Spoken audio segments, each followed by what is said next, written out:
දවස්වල මහන්සිලා වැඩ කරන ඔයා වෙනුවෙන් තමයි මම මේ වීඩියෝ කරන්නේ.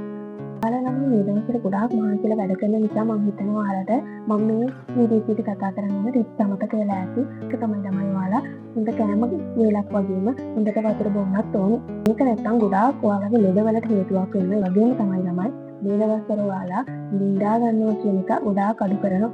වෙනද පැය 7-8 නිදියක ඔයා දැන් පැය 2-3මාරක් වගේ තමයි නිදියන්නේ. ඒතර මේක ළමයි අනිවාර්යයෙන්ම ඔය අවොයිඩ් කරගන්න ඕනේ දෙයක්.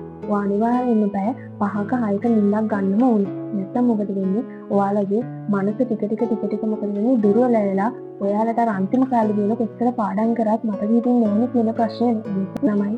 ඔයාලා අනිත් පැයත් එක්කන් තමන්ව කම්පෙයාර් කරන්න එපා. මේ විභාග ආතතියත් එක්කන් තමන් වැඩ කරන්නේ තමන්ව උපරිමයෙන්ම.